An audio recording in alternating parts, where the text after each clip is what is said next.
Good morning, everybody.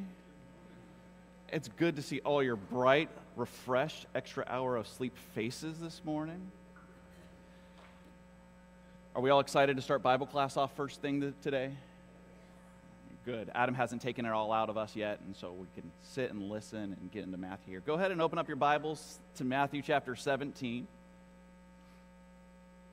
Matthew 17, we're going to finish this chapter up today.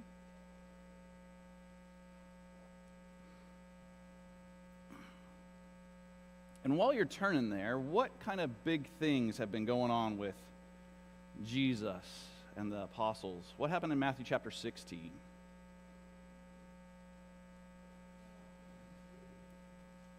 What's the question Jesus asked them in Matthew 16? Who do people say that I am? Right, that's the big question. What are you guys hearing? What's the answer that they give? Who are the people saying that Jesus is? Elijah, a prophet, maybe John the Baptist, right, come back. And then Jesus asked them specifically, okay, that's good that that's what the people are saying, but who do you guys think that I am? And what's Peter's answer? You're the Christ, the Son of the living God, right? Peter acknowledges, we know you're the Messiah, right? We understand this. And then chapter 17, the first half of that, what happens? Who does Jesus take with him? Peter, James, and John, and he takes them up onto a high mountain. And what happens there? The transfiguration, right? Jesus, who meets him there? First off, Moses and Elijah, right? And then he is transformed. His glory is shown to Peter, James, and John. And what does Peter want to do? Build three of them a tabernacle, right? Like, let's set something up here. This is an amazing occasion. We should honor this. And then what happens, as it says, as Peter is speaking, what happens? Yeah, the other two guys disappear, leave. They're surrounded, and they hear a voice. And what does the voice say? This is my beloved Son, in whom I'm well pleased. Hear you him, or listen to him, right? And that will take us now into Matthew chapter 17 and verse 14. Okay, they're coming down from the mountain, right? They're up at Mount Hebron, they're coming down. And we have Matthew 17 here. And if somebody wants to read verses 14 through 20 for us.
All right, perfect. Thank you very much, Scott. Okay, so Jesus comes down from the mountain with Peter, James, and John, and what does he see? What's waiting for him there, besides the other nine? A crowd, a large crowd, right? And what's going on in this large crowd? Why are they all kind of worked up? What's happening? They can't cast a demon out, right? And what is this demon doing to this poor child? Seizures, and he's falling constantly into fire and water. Okay, has anybody ever seen somebody have an epileptic seizure? I see all the nurses going, yeah, right. It's a scary thing if you haven't seen. I've seen one in my life, and it still haunts me to this day, right? It's a very scary, serious situation, seeing somebody go through that. And this father is just looking for some kind of help from anybody. Right, and goes to Jesus' disciples, because that's where everybody's going to get healed. And can the disciples cast this demon out? No, they can't, right? Do the disciples have the power to do this? Let me ask you that question. Yes. How do you know that?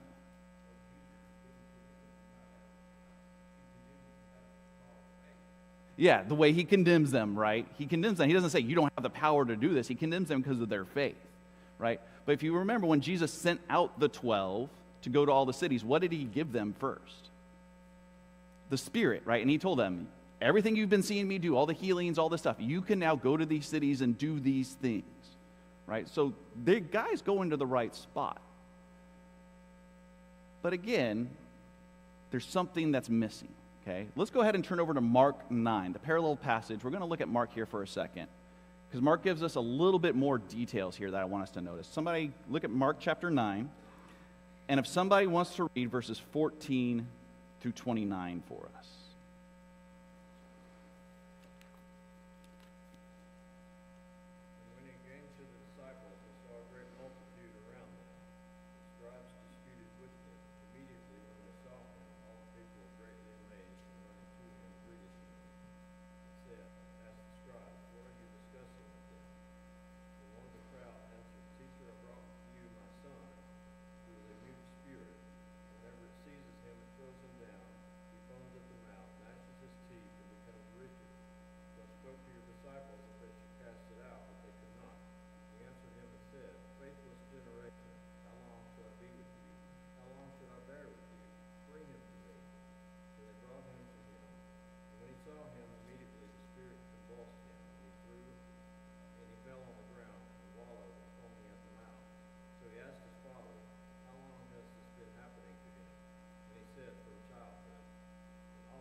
Thank you very much. I appreciate that. Okay.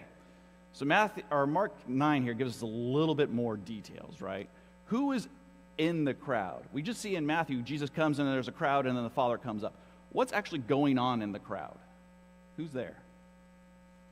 The scribes. And what are they doing? What's actually happening amongst the crowd?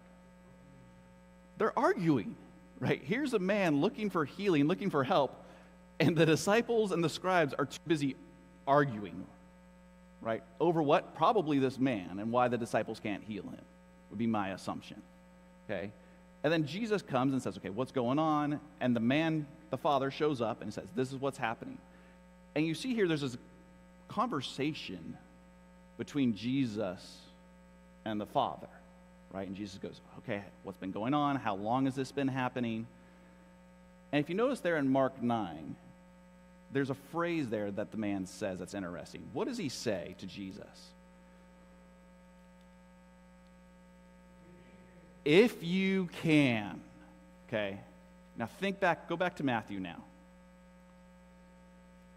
What examples have we seen of people coming to Jesus asking them to heal his son? What kind of phrases have we seen?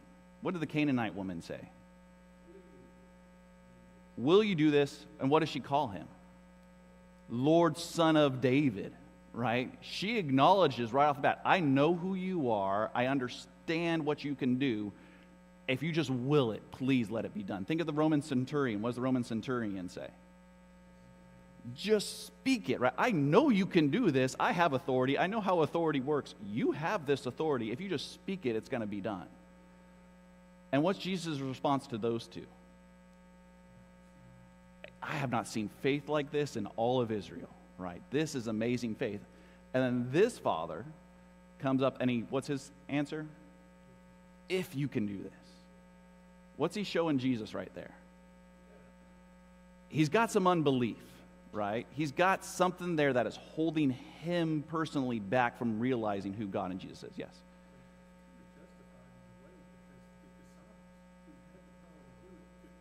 Yeah.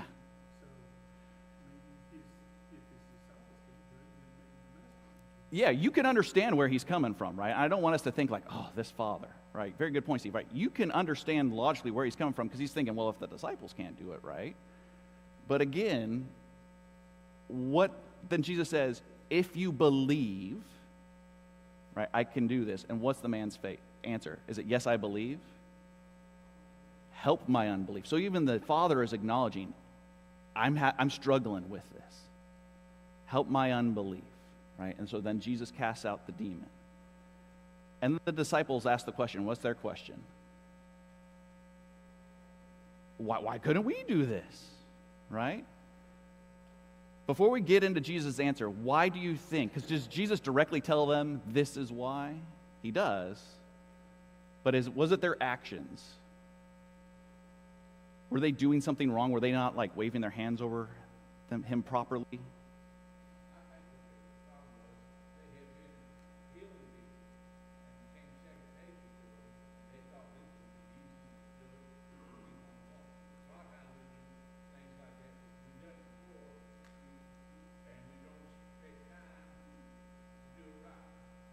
Yeah. Yeah, exactly, right? It could be a second nature thing, right? Oh, yeah, demon-possessed man, here, I got this, guys, right? Andrew walks up and says, don't worry, Nathaniel, I got this. I'll do it. And then, well, that doesn't work, right? And then Matthew comes up and, well, that's not working, right? And it becomes a second nature, something that they don't even think about anymore, right? Again, what are the disciples doing, though, when Jesus shows up? Arguing, right? They're arguing with the scribes. They're more concerned in this moment about what the scribes and the crowd are thinking about them and about Jesus than doing what? Healing the boy, right? Having the faith. What does Jesus tell them? He says, you want to get rid of this demon? This demon only comes out by what? What's his answer? Prayer and fasting, right? You got to take time to think. Yeah, you have to. Right? Again, this doesn't work. And if you're me and you're bullheaded, what do you do if something doesn't work? I just didn't try hard enough, right? I got to hit it harder to make it work. I got to do whatever. That's why it's not working. It's because I'm not putting enough effort into this. Yes, Derek.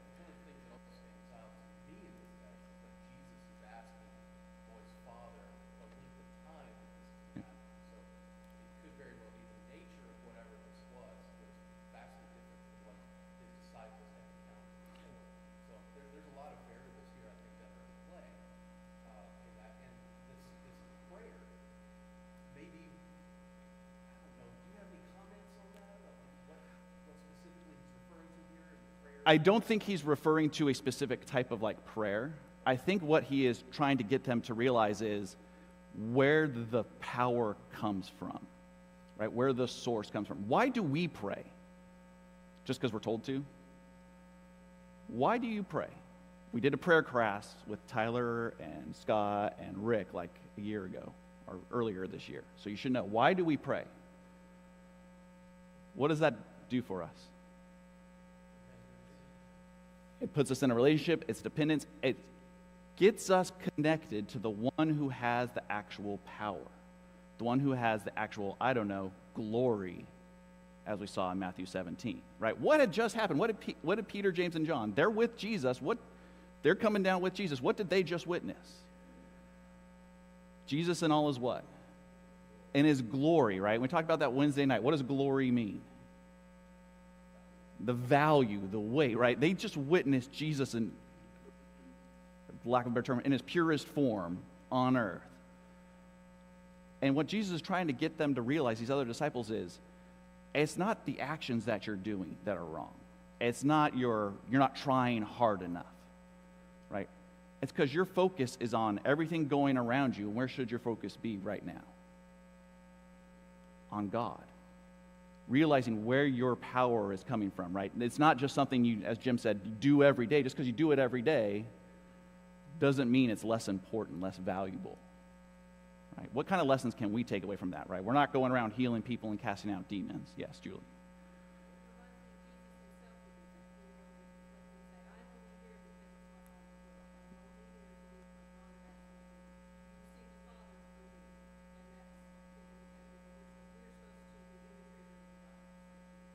Yeah, exactly right. As Adam says, we'll pay you later. That's exactly right.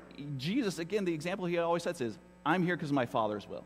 If you see me, you see the Father. And what Julie said is, that's our job, right? Our job is to be image bearers.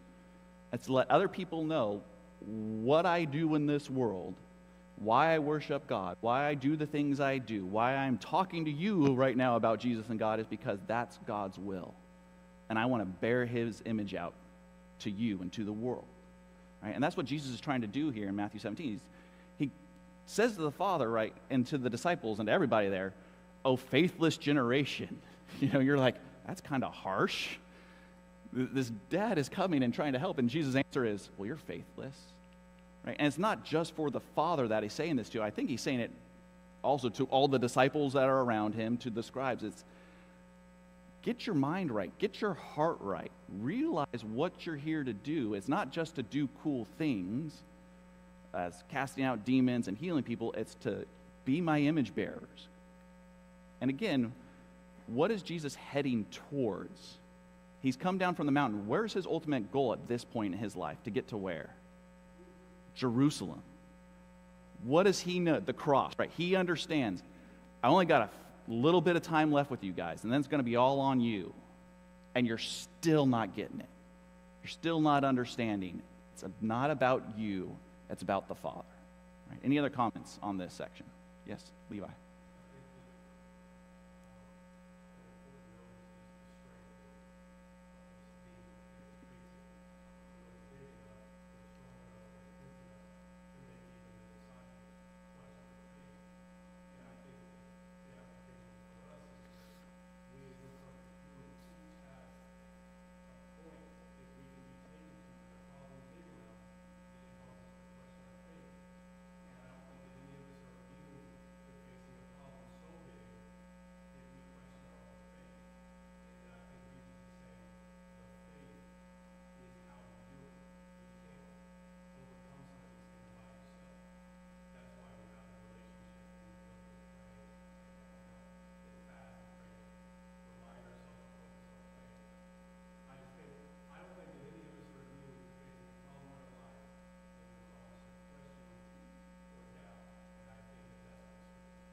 Yeah, amen to that.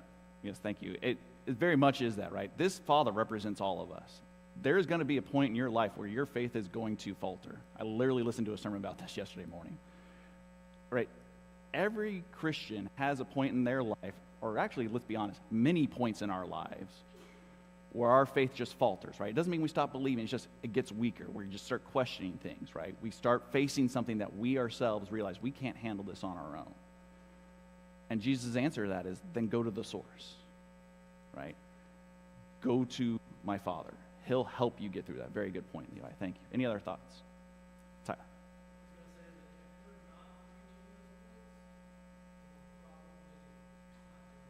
Right.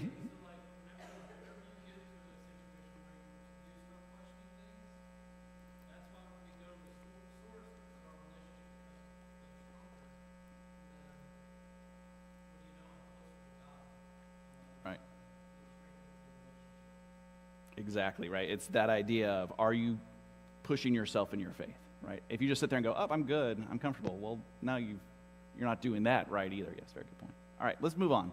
Matthew 17, if somebody wants to do the short reading for the day. If somebody wants to read Matthew 17, 22 through 23.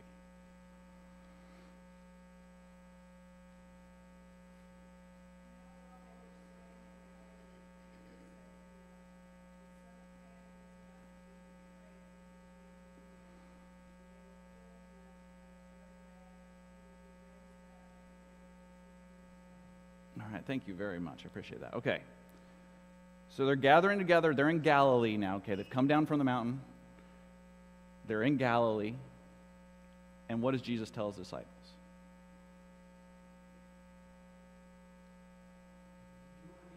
He's going to be killed, right? He uses the word killed. The Son of Man is about to be betrayed in the hands of men, and they will kill him, okay? Has Jesus told some of his disciples this already? Yes. Where? On the mountain, right? As they're coming down from the mountain, he tells Peter, James, and John, I'm going to die. I am heading now to Jerusalem. This is what the plan is. I'm going to die. And here, though, he adds something. In the other sections, he says, the Son of Man's going to be killed. What does he add here, though?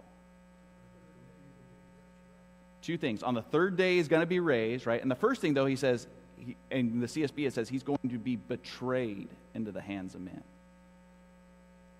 What's he letting them know? Somebody's going to turn me in, right? Somebody's going to betray me. They hadn't heard this part before. And what's the disciples' reaction to this whole message? What is it? Yeah, it says they were deeply what? What does your translation say? Distressed, I think is what most of them say, right? Sad, other ones might say. But wait a second, how did he end his little lesson here, though? He said he's going to be betrayed, he's going to get killed, and as Wendell said, though, he's going to do what? Resurrected on the third day. So why then would they be depressed? What's he literally telling them? I'm going to die, but what? I'm coming back. Don't worry, right? We'll have a quick intermission, and then I'll be back, and we'll, keep going. Yes, Rick.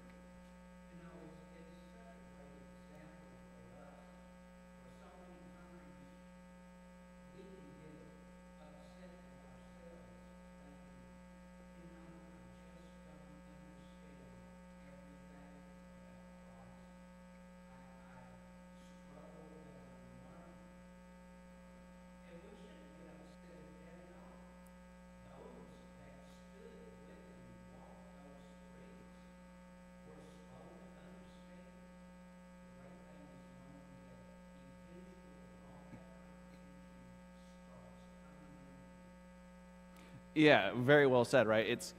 You look at this, and Adam's sermon last week was on what? Everybody has to remember a sermon from a week ago. Uh-oh. Adam, what'd you talk about last week? I won't put anybody on the spot. I'll put Adam on the spot. Don't let fear paralyze you. What circumstance were the apostles in at that time?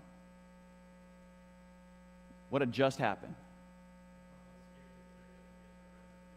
And killed. Right? Yeah, like Jesus had just died and the apostles are out hiding, is where Jesus, finds them 3 days later. Why? Because they're scared. Okay, they're going to come after us, right? They killed the teacher, they're going to come after the followers now. And like Rick said, though, they still, even at that moment, didn't fully comprehend this right here. Jesus tells them, I'm going to be back in 3 days. And even when they get to the tomb, what's Mary's question? What'd you do with the body, right? Jesus shows up. She thinks he's the gardener, and her question is, what'd you do with the body? If you just moved him, please just tell me so we can put him back, right? They didn't fully comprehend until it happened what Jesus was talking about. And we do the same thing, right? Whether we're being attacked, right, as the father and the child were earlier, whether we're just questioning, why am I doing all this? Right? Eventually, you'll comprehend it with time, with God's help. Right? You'll fully start to understand things you should understand. It's been. I can also see getting ahead of themselves. He said, "Hey, somebody's about to betray me, and I'm going to die." And that's all they heard. Yeah. He said, well, but I'll be ready later. And like, oh, I'm focused on this. Right. Exactly. Right. We get, as humans do, if I say, I don't know, Scott. I'm picking on you just because you got him on a failed division, so congratulations. Scott, you and Jennifer are going to lose the business tomorrow. Okay? Jennifer's like, no, we're not. But you're going to lose the business tomorrow. Don't worry, though. In 6 months, you'll have a much better job, and you'll be great. What are you most likely going to focus on? Right? Losing it, right? Like, well, why am I going to lose? I thought my business was doing okay. Well, why am I going to lose it? What am I going to do for the next 6 months? How am I going to make this work? right? We start focusing, like Ben said, on the negative things very quickly. Well, I told you you're going to be fine in 6 months, right? That's what Jesus is telling the disciples. I'm going to die. I'm going to be back in 3 days. But I guarantee you, like Ben said, the apostles, the disciples here are thinking, he's dying? He's betraying it? Well, who's betraying him? Is it you? Is it me? You know Peter's going, it ain't me, right? Like, you can hear this conversation playing around. They all ignored, hey, I'm going to be back in 3 days. But again, that's how Satan works, isn't it? That's how the devil works. It's focus on the negative, focus on the bad, focus on the child that you can't heal, right? And Jesus is saying, stop focusing on that, focus on what? What I'm actually saying and what the Father wants you to do. Right, any other comments on this little section here? Yes, Doug? Yeah. Yeah, and again, right, it's one of those things where we sit there and we're like, why did the angels have to tell him? Didn't he say he was going to be back, right? Why are you, even the angels are like looking at the humans going, what? He told them, right? And they're like, he said he was going to do this. Again, it's because they're human, we're human. We need to stop acting like these apostles, these disciples that were with Jesus were like superhuman people with amazing, no, they struggled the exact same way we all did. Yes, Scott?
Yeah, and I think we even see that here in Matthew, right, is how many times is Peter crystal clear here in Matthew, throughout the book of Matthew?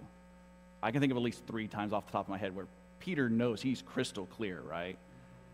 He's always right, and every single time, Peter's always been wrong, right? You know, in Matthew 16, you're Jesus the Christ, the Son of God, and then later it's, Jesus, you're not going to die, and what is Jesus' answer? Get behind me, Satan. What? You know, but I just said this, and now I just said this, right? I'm clear, I know what's going on here. And you say, no, you don't, right? Jesus, I'll never deny you. Jesus says, oh yeah, you will. That same night, what does he do? 3 times, denies him, right? But again, like Scott said, does Peter let that draw him away from Jesus, draw him away from the Father every time he got confused or fell? Every time his faith fell? No, he just got back up and kept going. Drew closer to the Father, drew closer to Jesus, and kept moving forward. Very good point. Any other thoughts?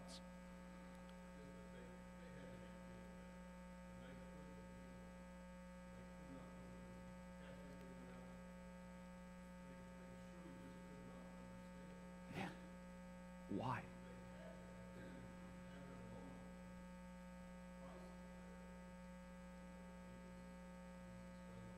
Yep. Exactly. Yeah. It's, you know, again, it's something that we can all see in ourselves here. And that's why I love Matthew so far that Adam's been having us study. It's, you can just see yourself over and over again, like, I do that, right? And then every time Jesus is there, though, with an answer of what to do. All right, let's go ahead and talk about taxes. Who wants to do that today? So it's election week, so let's talk about taxes, you know? Let's do this. If somebody wants to read, it's not Matthew 4. Matthew chapter 17, verses 24 through 27 for us.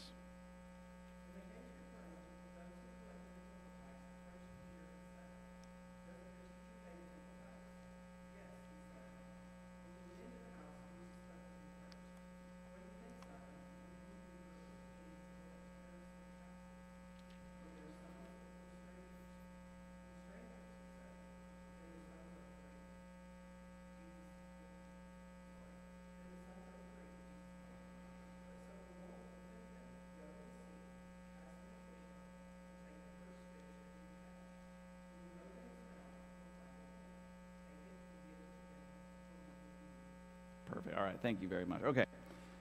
Tyler, I apologize. I sent you the wrong slides. I actually had a really cool thing here on this slide. First, I had a map that actually showed where Capernaum is. Does anybody know where Capernaum is besides Adam? I know Adam knows. Where is it in relation to Israel? North of the Sea of Galilee, northern side of the Sea of Galilee. So they've come down from Hebron. They've moved down, right? And now they're on the northern part of the Sea of Galilee. Again, Jesus is slowly starting to make his way to Jerusalem, right? He's started up as far north as probably he can go in Israel, and he's going to make his way down. He's not coming back up. So Jesus, and he's telling his disciples this, I'm heading to die. This is what's going to happen. And as they get to Capernaum, there's a question asked of them. First off, who asked the question? The tax collectors, those who collected the temple tax, okay? Is this a Roman government tax? No, it is not, okay? This is not a Roman government tax. Where does this tax come from? Is this tax a tradition that the scribes and the Pharisees just decided to set up, or is it a law of Moses? Okay, it's to take care of the temple, but where does it come from, though? Does anybody know? Only reason why I know is because I used Adam's cheat sheet. Go ahead and turn over to Exodus chapter 30. Let's look at this. This is very important to kind of understand this whole little section here. Exodus 30, if somebody wants to read it, verses 11 through 16 for us.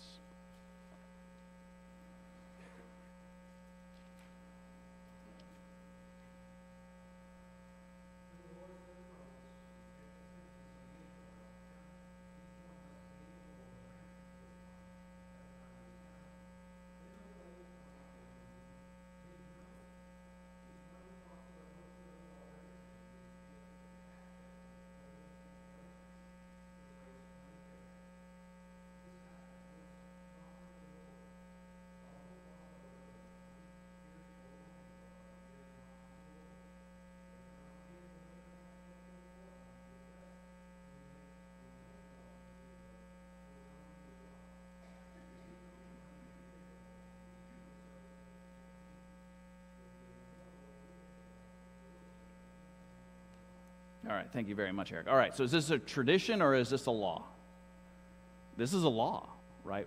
What are you supposed to do if you're a male over 20 during the time of the census? What do you have to do? You pay how much? Half a shekel, right? You pay half a shekel for what? For two things. What does Jesus call it? Or what does God call it here to Moses? It's a what type of thing? It's for atonement. It's for your life, right? You need to pay this because you're alive. Where is that money supposed to go to? Service of the tender meaning, we call that the what? The tabernacle. Thank you, Tyler, for getting that. I appreciate that. So we don't have the tabernacle anymore in Jesus' time. What do we have? We got the temple, right? We got this right here. That's the temple, okay? Over here is where most of the work was kind of done. This is where when Jesus comes to flip tables, this is where it all takes place, where the Pharisees, where the scribes, the Sadducees, this is where they all kind of hung out, right? Usually when you hear Jesus goes to the temple, this is the part he's going to, right? Here's the actual temple, right? There's the holy place, the most holy place. Over here is a nice little Roman fort. The Romans were nice enough to do that for them.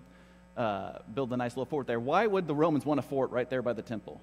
What's Jerusalem kind of known for at this point in time? Trouble. Trouble, to put it nicely.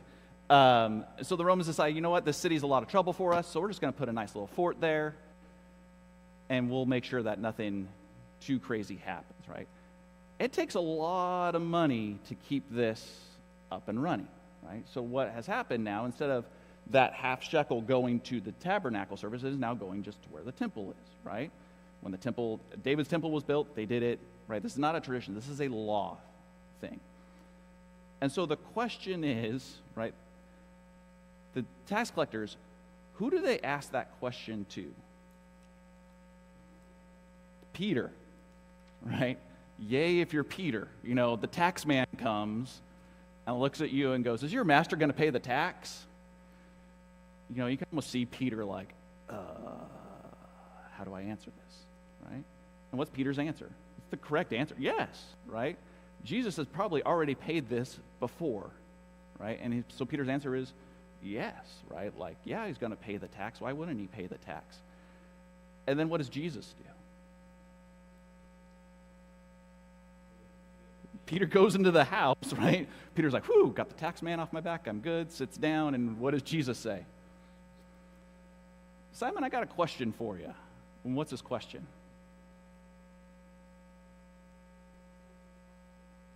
In a kingdom, right, we don't fully understand this because we don't live in a kingdom-type society, right? We kind of expect everybody to pay their taxes, even politicians, but that's another, discussion.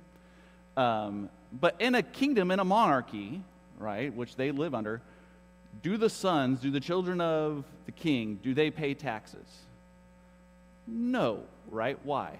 Because it's good to be the king, and it's good to be the king's children, right? You don't pay the taxes come into you, so you can support your lavish lifestyle in the army and everything else, right? So he asks them, he goes, who's this tax collected from? Is it from the children or from the strangers? And again, you could probably see Peter here like, really, we're still talking about, I thought I answered correctly, apparently I didn't, what's going on? And so what's Peter's answer? From strangers, right? Peter giving the correct answer. Yes, right? Peter's giving the right answer both times. Does your master do this? Peter says, yes, that's correct. Does the sons of the strangers do it? Peter answers, the strangers. And Jesus says, you're right. He goes, the sons are free. Okay? For the longest time when I read this section, I just be like, I guess it's just a cool miracle Jesus is doing, right? Because he's going to tell Peter, go get a fish and get some money out, and yay, right? God provides. I understand this section. But it's deeper than that, right? This is one of those moments where, even though it's not in the scripture, it's one of those, he who has ears to hear, let him hear moments that Jesus is telling the disciples and telling us. When Jesus says, the sons are free of the king, who is the king of the temple? God, Yahweh. Who resides at the temple? What was the whole point of the temple? Well, so God could what? Dwell within Israel, right? So he was the king. He was going to dwell. That's where he would meet them at. So then they pay this atonement shekel, half shekel, right, for the tabernacle and for eventually the temple. So that way they, right, because he's the king and you have to keep these things. Who does Jesus say that he is? He's the Son of God. Who else says he's the Son of God besides Jesus and besides the apostles? Twice in Matthew we've seen this. Matthew 3 and then also in Matthew 17. Who else says he's the Son? God, the Father, Yahweh, the one who dwells at the temple, says, this is my Son. So when Jesus is asking Peter, strangers or the children, and Peter says strangers, and Jesus says the Son is free, what is Jesus telling Peter? I don't have to pay this tax, Peter. I'm the Son. I don't have to pay this atonement tax. Right? And we're going to make a couple points off of this. But then he says what in Matthew 27? But so we won't what? Just so we won't offend them. When has Jesus ever worried about offending tax collectors, scribes, Pharisees, Sadducees? Is that the Jesus we've been reading about all in Matthew? Has he really been concerned about offending people? You should all be shaking your head. Just no, right? No. I mean, he's hypocrites, vipers, this, that, the other. You're the blind leading the blind. You don't get it. And then all of a sudden, Jesus is like, yeah, just so we won't offend them. It was still part of the law, right? This isn't a tradition he's debating over, right? But he's the Son, though, so he's free, right? What Jesus is doing here, though, is he's saying, look, I don't have to pay this tax. But when I go down there, I don't need them accusing me of evading taxes, right? I have a purpose. I have a reason I'm going to get killed. What's the reason why they kill him? Because of what? What does Pilate put over his head? The King of the Jews, right? They even keep asking him, are you the Messiah? Are you the Messiah, right? That blasphemy is their reasoning, right? Jesus understands this. Question, what can we understand from this? Is there a time to offend people? Let me ask you that. There's a time to preach truth, right? And if that truth offends, right, like Jesus said, right, like, I'm preaching the truth. If you're offended by it, then that's on you, right? Yes. Yeah, we don't preach to offend. But yeah, if the truth offends, well, then the truth offends. Yes, Adam.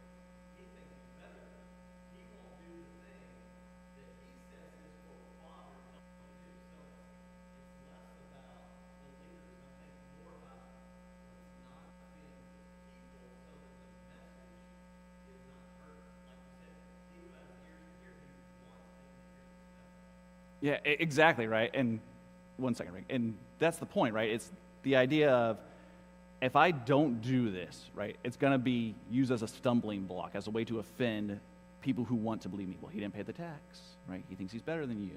Of course he's going to tell you to pay the tax because he didn't do it, right? Yes, Rick.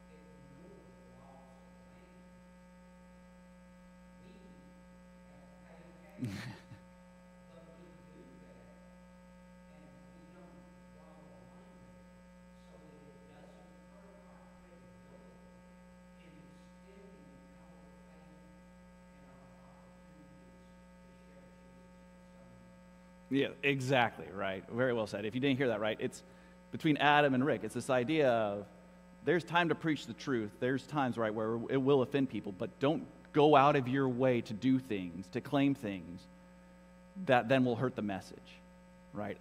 Well, technically I don't have to do this. I'm just not going to do it because technically I don't have to, right? No, it's you're going to do it anyway because if you don't do it, then it's going to hurt the message. It's going to hurt what Jesus is preaching.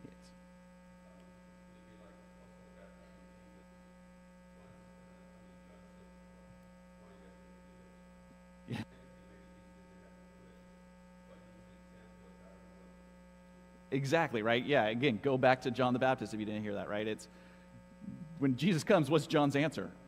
I need to be baptized by you, right? And Jesus' answer is no, so all Scripture will be fulfilled, right? Again, prevent that stumbling block from getting in the way of the message. Second, yes, Doug, go ahead. I think it may have been timing because there was the terms of Jesus, like revealing who he was. There wasn't the time for that. Yeah. There wasn't the time for it. He told himself, not yet. So this may have been a timing issue as well, even though it had that right to it. And two, for us, it's a lesson of sometimes we may need to forego our rights and liberties to keep peace. Yep. Yeah, there's timing, there's wisdom, right? And if you look at this too, right? And this is the second point I want to make. The sons are free, okay? What does God call us? Sons, daughters, right? Jesus has already said, who's my brother? Who's my sister? Who's my mother, right? Those who do the will of my Father are these things. What was this tax called? It wasn't called the temple tax. It wasn't called the tabernacle tax. That's the name they put on it. In Exodus 30, what was the point of the money? Atonement. What's atonement?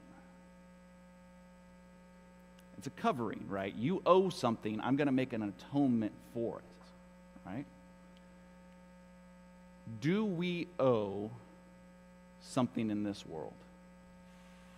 What do we all owe? Every single human being owes something in this world. What do we owe? Being in this world. And we have to pay that tax eventually. What is it? Death, right? The atonement, and in Exodus 30, Moses says, you're going to pay this so you don't die at the census, right? It's not you just pay this and so we can have a count. No, it's you do this so you don't die, is what God says. We're sons and daughters of the King. Jesus paid the atonement tax. And you say, well, of course he did, right? He had Peter get out a fish, and the fish had actually 4 times the money they needed, and Jesus said, go ahead and pay it. Of course he paid the tax. Yes, but what atonement tax am I talking about? Death on the cross. He had no sin. He paid the atonement tax for all of us. So then we as sons and daughters don't have to what? Spiritually pay the atonement tax, right? We all die eventually, unless, Lord willing, he comes back before we do. But the point Jesus is making here, and that's why I say it's one of these he who has ears to hear, let him hear moments. He's not just telling Peter and the other people who are there, hey, you got to pay your taxes. He's telling them that, but he's also letting them know, I am the Son. I'm innocent of this. I'm going to pay it. You were sons and daughters. Or if you're in me, you're going to become sons and daughters. And then you won't have to pay it because I already did. Any other thoughts, comments on these last few verses? Whew, I just blew everybody's mind. That's awesome. That's always the way you want to end classes. Dead silence. Either that's good or it's bad. We'll see when I get down if the elders come and get me. Well, thank you all very much. We'll pick up in Matthew 18 on Wednesday. Is that, I don't know who's teaching on Wednesday. Derek. Tyler. Yeah, he's up there. Back. Thank you all very much, and we'll have services here at 10 o'clock.